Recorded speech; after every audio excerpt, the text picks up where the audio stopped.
Hi everyone, my name is Abhishek Jain, and through this video, I'm just gonna explain how ChatGPT is helped me to just build a RESTful API server in less than 10 minutes, along with building a unit test around the API server with all the API endpoints.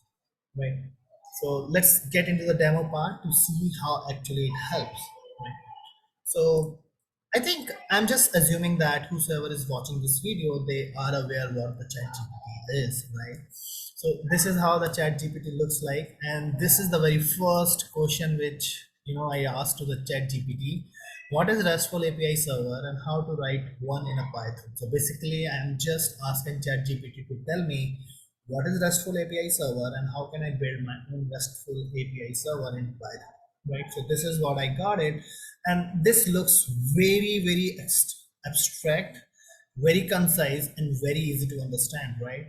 So if you are new to the RESTful API server, you can read this and you can understand, right? So that's fine.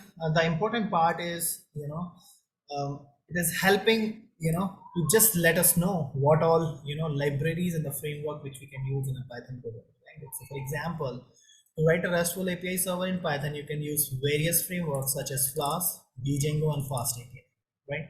So I'm not, specifically asking which library I want to use. I just going to follow what ChatGPT is, suggesting, and then we can ask a very specific question. For example, if you want to build your RESTful API server in Django or the Fast API or any other tool, any other, library in Python or any other in or any other programming language, if you want to use, you can use that, but we will just go by this, right, for now.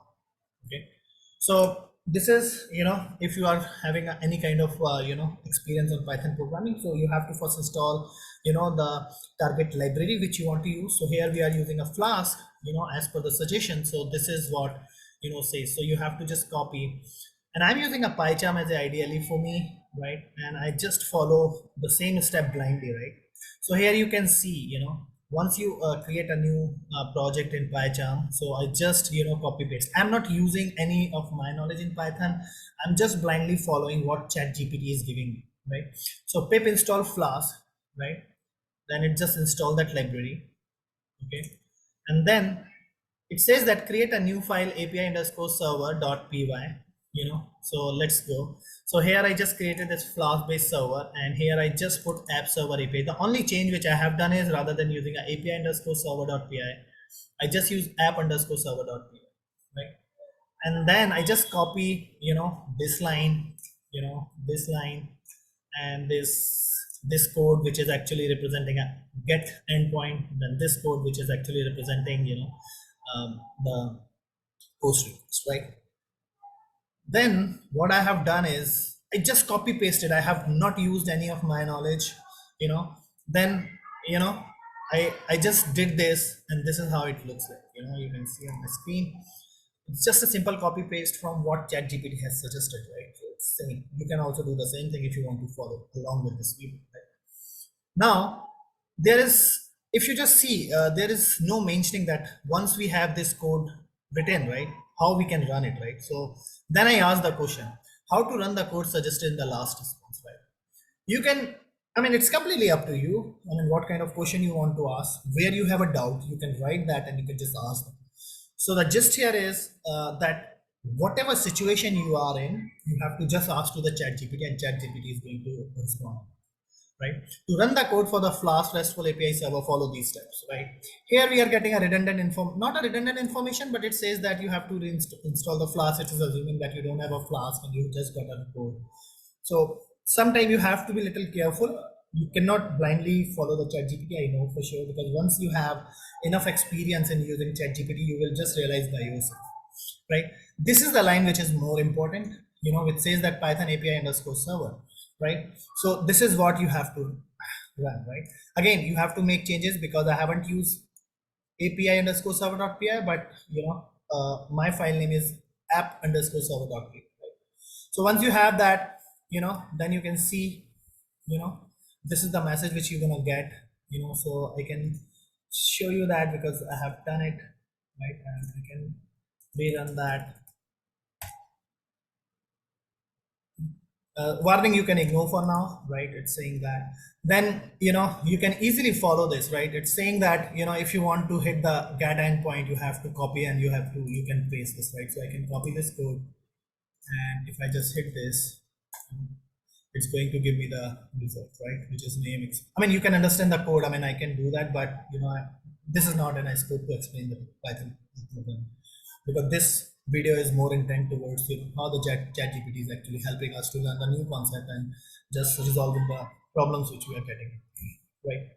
Similarly, we have this post request, right? So it has a simple, complete curl command. You can copy and paste as is, so it's very awesome, right? You can just simply follow that, right? So I did that. I was able to hit the get endpoint, post endpoint, you know then as a developer, right? Once you write a code, you have to do the unit testing for that to make sure that before it moves to the QA or the UAT or the any other higher environment where other groups are going to use your code, that you have to make sure that that code is working fine. So you have to write your unit testing, right? Or I would say that dev level testing or the local testing, right? So I just asked this question: how to test API endpoint with Flask, right? Then I got this simple solution. All you need to do is to just copy the entire thing, and paste it, right? So when I did this for the first time, right, here you can see this, if because here, it is using a PyTest, which is a testing library in a Python. So what it does is actually help us to just create all the tests, in a proper structure, which can easily be maintainable, once you have more complicated, your server side code, right? So I don't want to get into that. Probably in another video, I'll just explain how the PyTest works. But this is the code which I got it, right? Then I copy paste the same code, and then I ran it, right? So when I run this code, right, I was getting some errors, right? So let me just show you the very first error which I got it when I just, run this. So again, it shows that API server, right? Because why it is giving an API server? Because as I mentioned earlier, right, rather than using an API server, I just used app underscore server, right? So I got this error, so I fixed it. And then, I just got into a different error, which says that indirect fixture, right? Indirect fixture doesn't exist, right? So actually what I have done, right, in this test API, I just try to, change that code, because right now it says that, either use this or use this, right? But it is not collectively testing, the post request, right? So if you have any kind of experience on PyTest, then parameterize means that first run for these values, then second run for these values, right? So I just try to add the another parameter here, which is type, which actually tells whether it's a get or post request. Then I put that this condition in if and else. If it is get, then execute this. If it is post, then execute this. Then when I get into that error, which says indirect fixture, right? I'll just explain you, I mean, how ChatGPT actually helped me to do that, right? When I did this indirect fixture, right? Let me just show you that. Here you can see this. All I did is I just copied the error which I was getting, and I just paste this: failing test with error, test API indirect fixture, right? Does not exist. Then it explain, why you are getting this error, and this is the part which is really awesome, right? This is where I just felt, ChatGPT is so strong, and I would recommend every software developer has to start using it.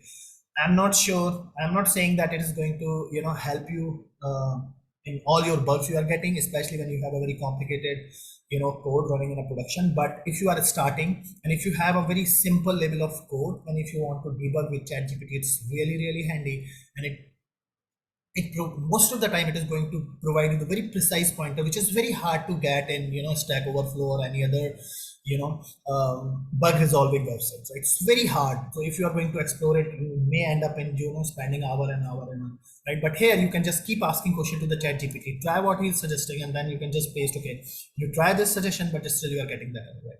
So here if you see that, it realized that you have added a one more parameter. This is what the intelligence comes for the ChatGPT, right?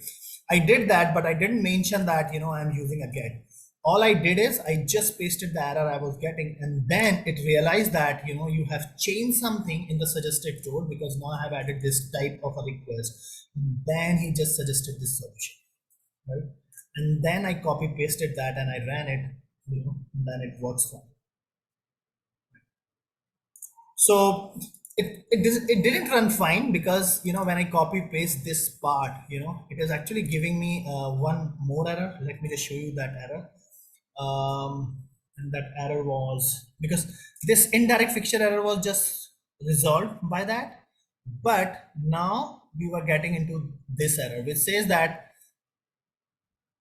does not not this one, here, yeah, it's failed.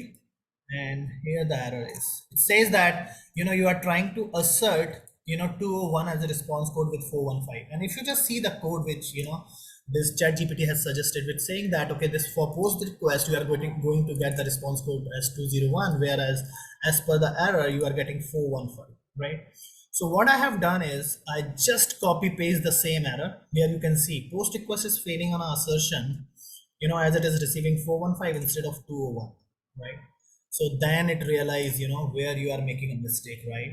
So the 415 error code indicates the server is unable to process the request because the media type of the request payload is not supported. This error commonly occurs when server expects a specific content type but receive different, right? So now if you just see here, what it does is, if you just compare what we have here, right, we have only three parameters: method, URL, and expected status. But here, once I posted that error, then it added another parameter which is payload.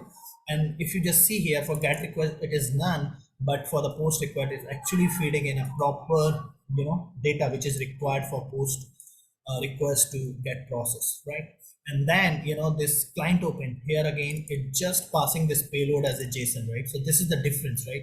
So what you can do is, the moment you get into the new error, you can always check the code which is suggested in the previous one where you actually get into the error, and then how it is getting resolved, and you can compare that and you can see the difference, right? And you can understand why the next solution is actually helping. But there's quite a possibility that again you will get into the error. But when I just copy this final code, and when I ran it, it works without any issue. Let me just run this. See, both the test passed, right? So see, I haven't done anything. All I did is just copy paste the code and the suggestion from a chat GPT, put it in my Python. Ideally right now I'm using a Python. You can use whatever you have, and just copy paste the error you are getting. That's it, and you will have your code working, right? And by doing this, I have just written a simple RESTful API server which supports a simple get and a post request, and I have my test as well for both the endpoints, right? Just see how awesome it is, right? So I'm not saying the chat GPT is going to replace everyone. It's just that it is going to make you more efficient if you start using the chat GPT in a more intelligent way, right? It will make you more efficient, and it will give you the solution which you are looking for your problems in a very less span of time, right?